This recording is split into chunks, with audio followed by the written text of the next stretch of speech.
These stories are never easy to tell, but they hit even harder when the victims are children. Today, we're going to be exploring the murder of Emily Pike, a 14-year-old Native American girl whose tragic death has shaken her community. I'm Michelai. And I'm Amanda Washington. Welcome to the Point of No Return, a true crime podcast that dives deep into cold cases, murders, and mysteries in various regions. These stories are told from the lens of two Black women journalists. I did the thing. It was good, though. It was good. We a little rusty. We're coming back. It's been a while. It's been 6+ months, so please forgive us. But this is the Point of No Return, and this show is produced by Mandy and Mich Media, the media company that Amanda and I own. Welcome back, you guys. Welcome. Yes, before we move forward, a listener's discretion is advised. This episode contains graphic details about a brutal crime that may be disturbing to some audiences. Please proceed at your own caution.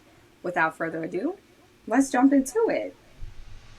Before you jump in, yes, I would just like to mention that this isn't a new season, guys. This is something new that we're doing in general, right? So we no longer have seasons for you guys, but we are producing stuff every week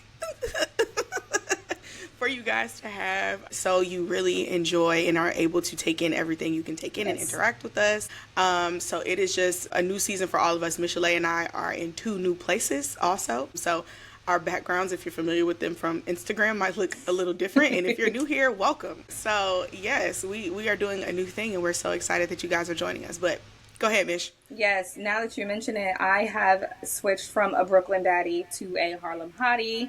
It is a whole different world over here in New York. Amanda is now officially back in DC. So we're still apart, but in new places of our own by ourselves. So we have full range to yap. So let's get into this case. I am actually really excited to dive into this and talk to you guys about my girl, Emily Pike. So Emily was a member of the San Carlos Apache Tribe in Arizona. Her mother, Steph Dosella, described her as a kind person who loved painting, art, and drawing. She said Emily had aspirations of attending college to study art. Emily resided in a group home in Mesa before her disappearance. So she wasn't living with her mom, Steph. She was actually in a group home at the time. Mesa police records indicate multiple calls for service to the group home in recent years, raising concerns about its safety and oversight. I know you're going to have a lot of questions about the group home, but y'all stick with me. I have a lot of details about the group home that I'm going to share later. I want to give you guys the full details of the crime first before we start looking into that group home. Okay. So the Arizona Department of Child Safety has opened a licensing inquiry into the group home following Emily's death. Let's go into the crime. I'm going to tell you guys why so many people are focused on this group home and what happened to Emily. So Emily was reported missing on January 27th, 2025 after leaving her group home in Mesa, Arizona around 7:45 p.m. Her group home manager is the one who reported her missing after she said Emily allegedly ran away from the group home. Emily's family was living on the San Carlos Apache Indian Reservation at the time of her disappearance. So Emily's full family is on the reservation. Emily's at the group home. She runs away from the group home. And get this.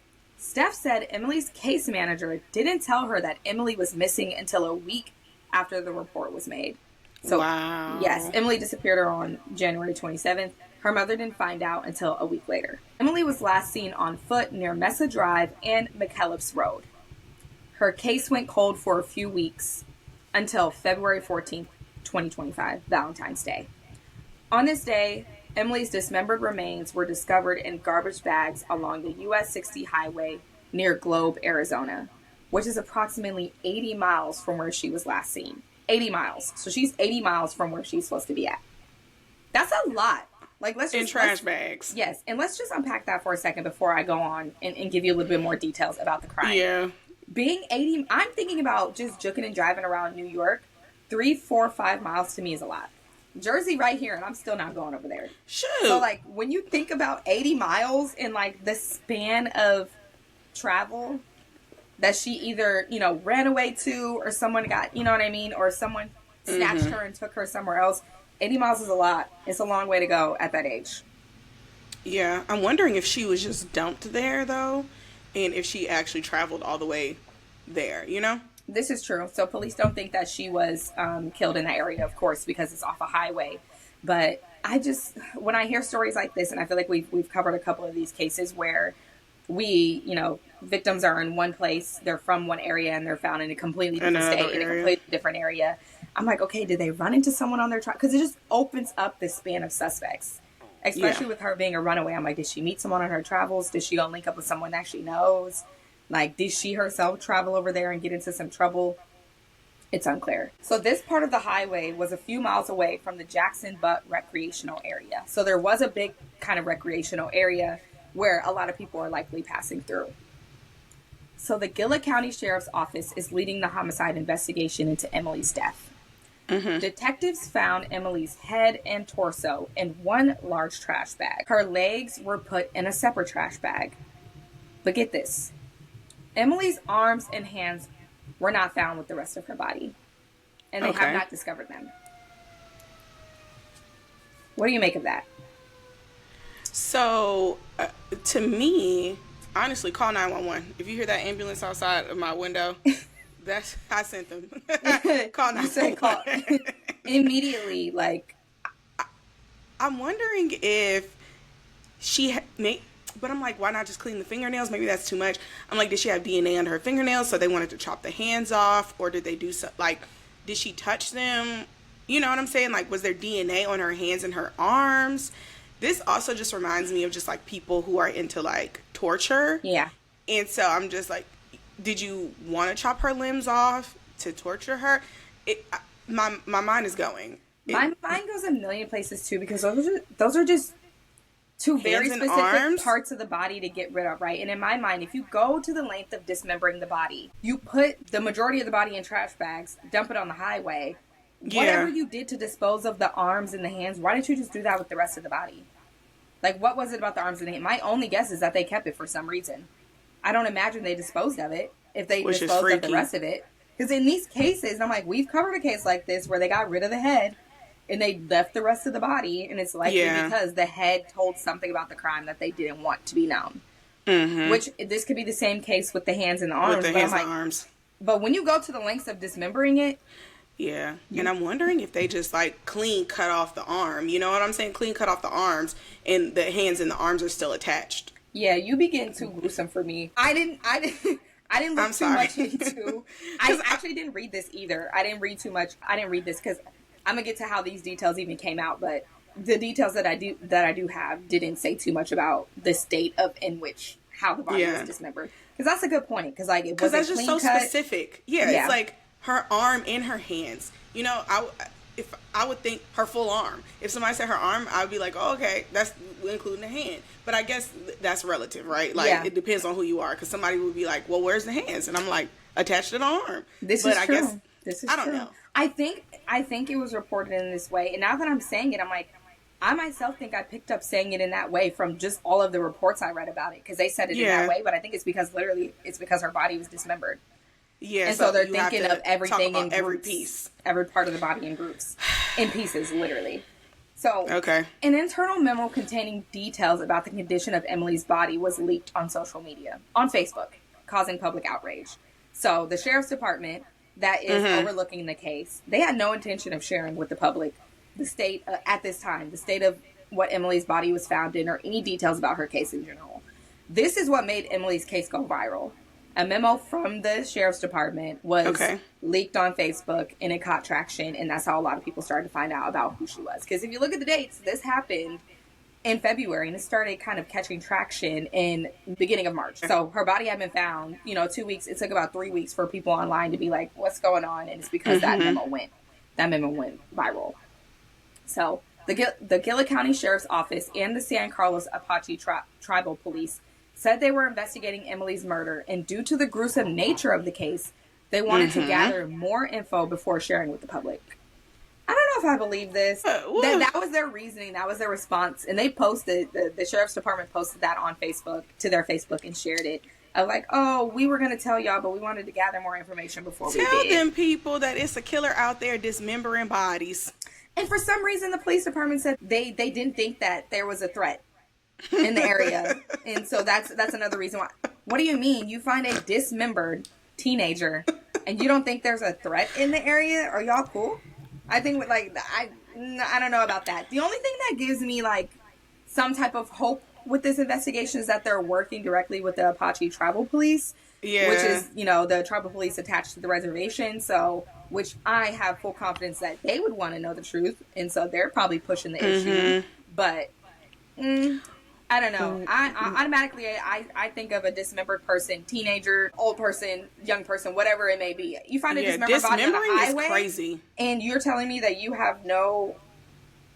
You don't think the community should be worried about a killer? And maybe because they haven't seen any other bodies pop up that were dismembered, so maybe they're thinking it's an isolated event, so there's no reason to panic, right? But at the same time, it is like a 14-year-old girl's body is chopped up, found in bags. Like, it's, you know, honestly, my heart goes out to the family because it's just sick. You chopped her up and left her on the side of the road in bags. I think that's what's getting me. Like, I'm just imagining, like, you tossing a bag. You know, I'm a visual learner, y'all. Yeah. So my ADD gets the best of me when I hear these kind of things. Like, I'm just imagining a large black trash bag filled with body parts. Yeah. And You're sick. I'm also, like, going back to your point of, like, just being a visual learner. The first thing that came to mind to me when I saw that the arms, hands, those parts of the body were missing, but that the head was in there, I'm like, oh, y'all wanted this body to be discovered. Y'all wanted her to be identified. Yeah, you didn't care. You at least wanted, you know, the public to know that you killed this girl. So what was it about her? Why did this need to be a public display of this gruesomeness? Because, like I said, if there's pieces of the body missing, you went to the extent of dismembering it. Why put it in trash bags on the side of the road? Like, there's so many other options to dispose of a body. Especially if this was a girl that was that far from home. But you know where my mind also goes to? And we touched a lot of this on in our final episode of Atlanta last season about, you know, sex work and trafficking and things of that nature. And I know that in this particular, you know, generation of life, Native American women are going missing at a crazy rate. They're being murdered at a crazy rate that we really don't hear about because, you know, they're on a reservation and things of that nature. And I think as a people, you know, I think POCs, we probably care about Native American women, but the vast majority of people don't give a damn about Native Americans. They kind of forget that they exist. You know, so in that realm, I'm almost wondering, like, if there's some kind of, like, sex trafficking, something that's happening there in Arizona, and she maybe got trafficked or something. I also have more questions, but I'll leave them for the end, because I know you said you were going to tell us more about the group home and stuff, because the parents and the group home and all of that, I'm thrown off, honestly. Honey, and yes, and I have some information on her dad, but I'll save that. But going back to your point of, you know, Indigenous people in general, but especially women, are being just murdered at a higher rate. When I was even looking into this case, 90% of the resources I use, the sources I use to build out, you know, what I was going to tell you today, all local news. Like, if it wasn't for TikTok, I probably wouldn't have found this case because it was going rampant on TikTok, and it was after I had just been on there looking at other cases, and then I came across Emily. So Emily wasn't even, like, tracking for me on TikTok, and I was like, oh wow, what's going on with it? You know what I mean? So I'm like, it's not even catching national news like it should. Like, that's what's baffling me the most.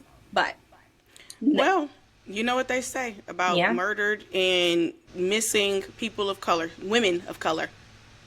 They don't care about us, but you know, and this is no shade to Gabby Petito, because her story in that documentary, I was in shambles. Very good documentary. However, Gabby was on that news ASAP. We ain't heard about Emily. Yeah, you're right. And the documentary she's talking about is on Netflix, y'all.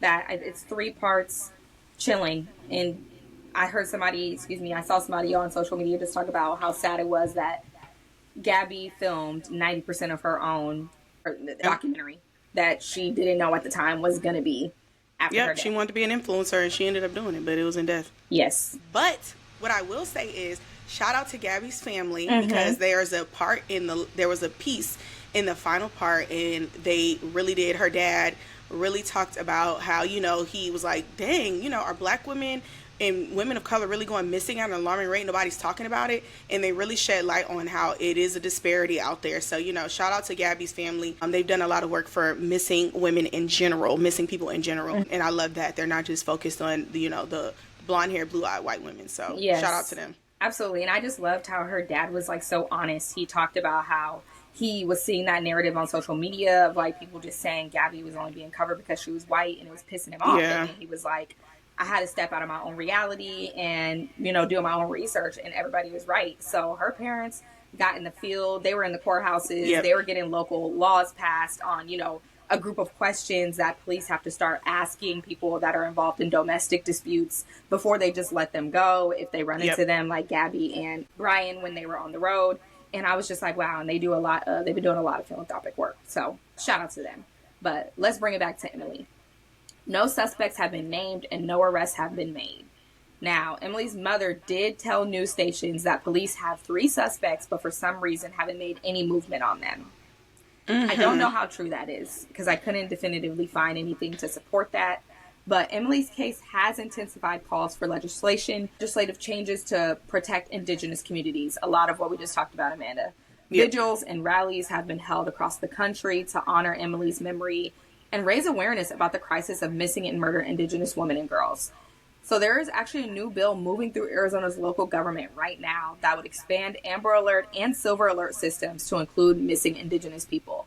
When I saw that, I'm like, wait, are they not already included in that? I'm assuming that there's some run-in with local laws and reservation laws, but I'm like, what do you mean? Like, how was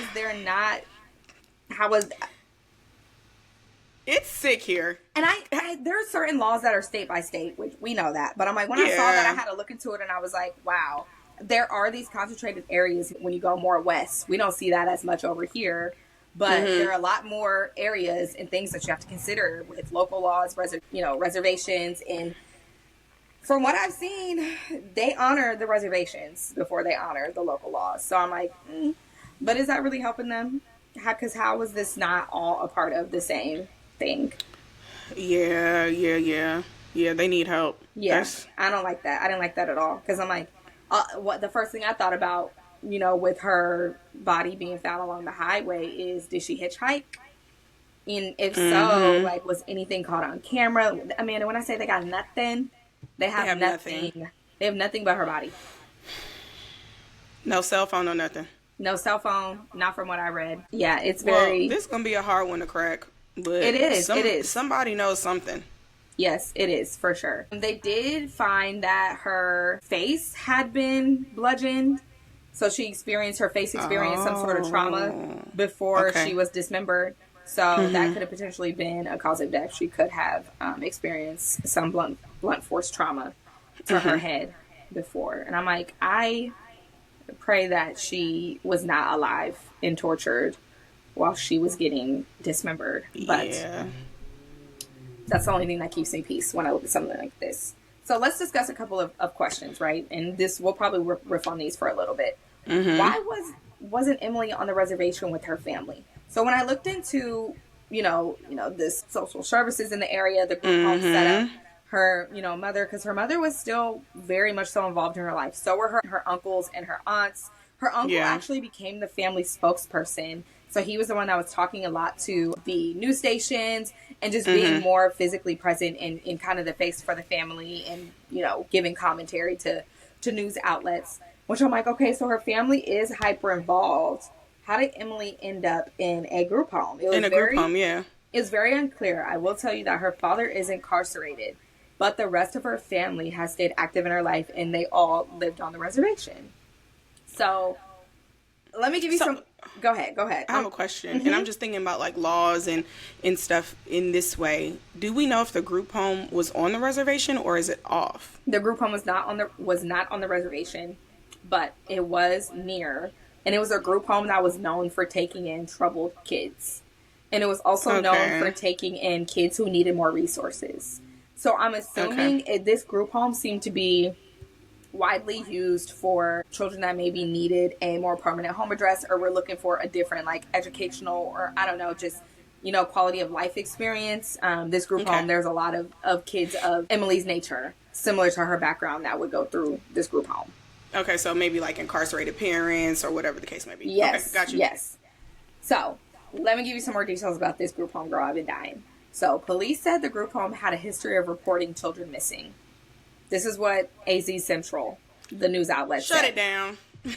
Over 3 years, I got a stat for you. Over 3 years, Mesa police responded to over 80 missing person calls at the group home, leading to 30 official reports for 18 individuals. So of those 80 missing persons, 18 individuals, there were 30 reports spread across these 18 individuals, which means multiple people were reported missing two or more multiple times. Yes, multiple times. That was my other question. Has she run away before? Oh, yes, honey. Emily had ran away from the group home 4 total times.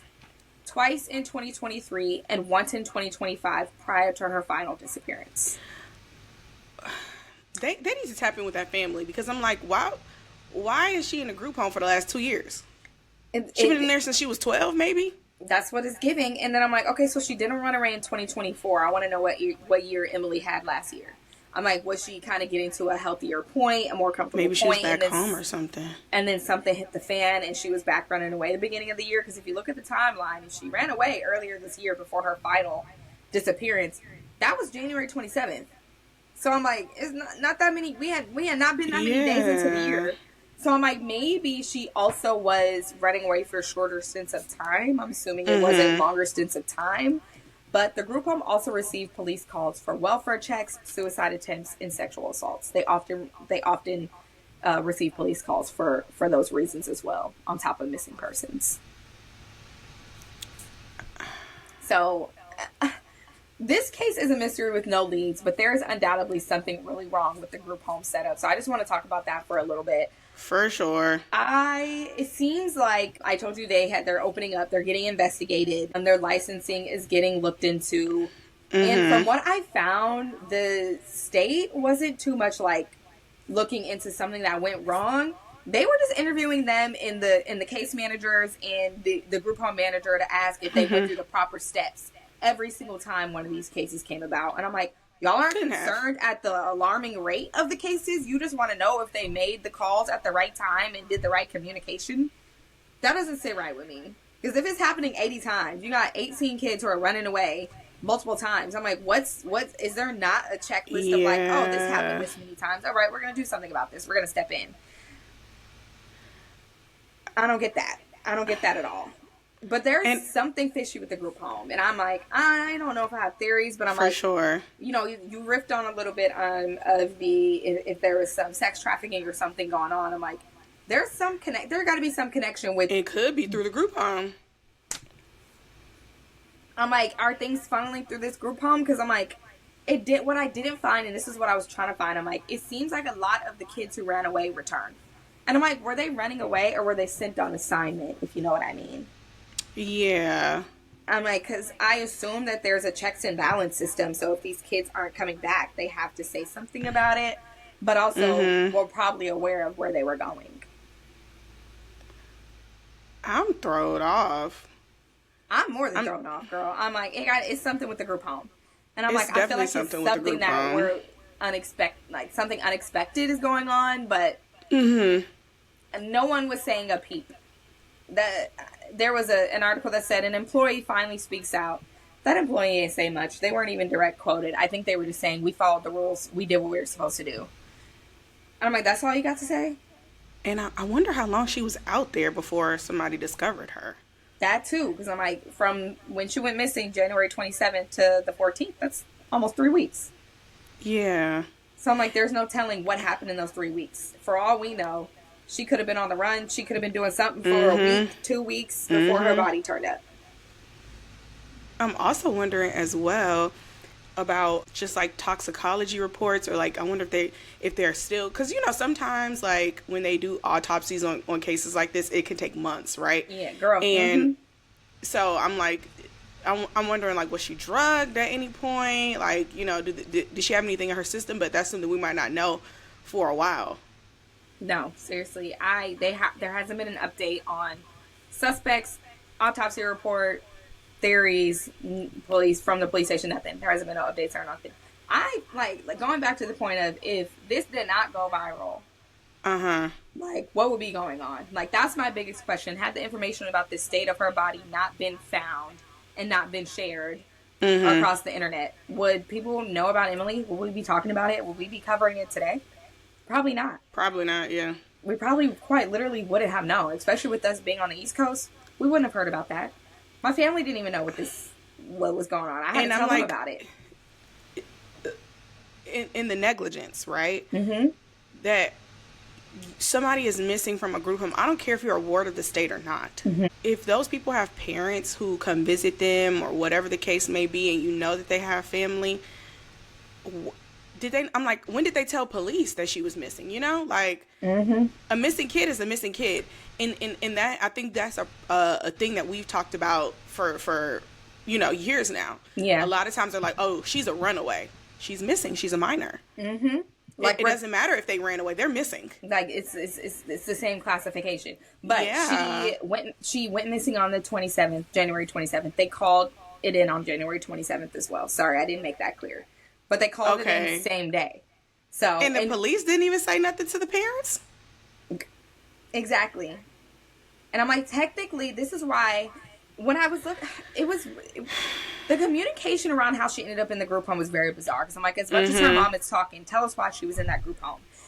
Were you trying to give her a better life? Did you know the group home manager? Like, give us something. Because you're over here saying, like, they didn't tell you for a week. But did you not also reach out to her? How often were you talking to Emily? How did you not know that she was gone for a week? Yeah. Well, you and I have had this conversation too, baby. Yes. Our mamas would never. I'm like, child, my mama here now. Oh man, the way my mama be on my tail. Oh, I guess you don't know me today. I haven't talked to you today, babe. I'm working. Amanda, let me tell you, I will literally. So how some weeks, you just camera off. You don't want to FaceTime. Yes. You'll hit your mama with a text or a phone call for sure. Phone call. I'll talk to my mama on the phone a couple of times a week. And she still will be crying that I ain't spoken to her because she ain't see my face on FaceTime. Like, it could all be fake or something. I'm like, are you cool? I'm like, I am here. But it's a spectrum. Parenting is a spectrum. And we see that the more and more we cover these cases, especially that involve children. Because I'm like, seeing how involved her family has been in all of just the preparation of the vigils. I told you the aunt and uncle have been speaking out a lot. They've been the face of a lot of the commentary. And I'm like, but did y'all, like, who was keeping up with her? And I'm like, her dad was even, incarcerated in jail, like, asking how they found her. And, like, imagine being him behind bars, finding out that information. And now they're fighting, the aunt and uncle are fighting to see if he can get a special release to at least attend the funeral. Like the funeral? Okay. So it's very sad. I found something interesting. Talk to me. I knew you was over there looking at something. I was, and I had to look up her face, and you know what? Let's try something. Okay. Since we on YouTube now, people seeing us. See if you could pull up a picture of Emily, because when y'all, and I'm like, looks can be deceiving. I don't know, but when I tell you this baby look like she don't bother no doggone body. She's so sweet, right? She has the cutest little sweetest face. Wondering with those runaways, when she ran away from home, if there's some kind of something with Child Protective Services in the state of Arizona that, like, after a kid runs away and they're reported missing, like, they have to get taken into the system, or like they have to go to a group home to, like, kind of like, do something. Because I'm like, it's crazy that it says that she was at home. It says other calls to the home over 3 years included, and this might be why, welfare checks, suicide attempts, and sexual assault. The majority of the calls were for missing persons, though. So yeah, CPS might have been like, let's get her. You must have been deep in your investigation, babe. I told you this, and these are all from the group home. This is the group home. So so not her home, the group home. They're calling the group home her home because she had been there for a few years. Yes, it's all the same. And you see, this is why good journalism is good, because they literally said home. I'm thinking with her mama in them. They would have said on the no, because they on the reservation. They're on the reservation. So yes, and I'm like, why y'all got her in the group home? The group home don't see no better than her home, unless they home, No, that was all the group homes, like, which makes it even more a bigger deal to me, because I'm like, this happens in your own home. I'm not saying it's fine, but at least you're with your biological family, your blood, your but technically, if she's in this group home, they're her guardians. So I'm like, this happened multiple times, but I'm like, how is she not taken out of this home? How is she not, like, reassigned somewhere else, or some type of program or something else was figured out for her? But I'm like, clearly it wasn't a singular case. Emily was not the only kid that was going through this. It was 18 others. And one thing I could tell you about social work, just from working in the schools and now working, with an older population, and they have social workers too, the social workers are spread thin. Yeah.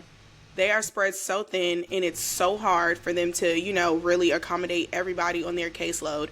And she also might be a victim of that too, like somebody might have wanted to get her out of there, but between all the ramifications and the paperwork and all the other stuff, and then you got other kids on your caseload, it's hard. Yeah. And just going back to your point of, like you said, this was happening to 18 other kids. This is only happening to 18 other kids in the last 3 years. Like, imagine how many kids, or just how many reports have been called in since this group home was open. And it's like, I imagine, with these situations, yes, these are troubled kids, especially when they get in those teenage years. They're going through a big transition. Like, there's gonna be trouble. But this much trouble? I don't know. It's not sitting right with me. It's not sitting right with me at all. But like I said, there hasn't been any updates in Emily's case. If you have any information related to Emily Pike's case, please contact the San Carlos Apache Tribe Police Detective at 928-475-1755. I'm going to say that number again, because yes, I'm going to start sharing numbers with y'all, because we got to get serious about this work that we do. 928-475-1755. Mandy, do you have anything else to share before we wrap? On my girl Emily. 475-1755. I know that's right. 1755. Heard you. If y'all have any questions, there's a number right there at the bottom of the screen. Period. Ooh, you see, them sirens been sounding all episode for Emily. 928-475-1755. Yes. I have nothing more to add. I'm sure that this will be a continuing journey for us as we give you more details along the way, because this surely ain't over. No, it is not. And I pray that we hear more information about the state of her body. I hope they find her arms or some resolve. Give us a suspect. Give us an inkling of a theory.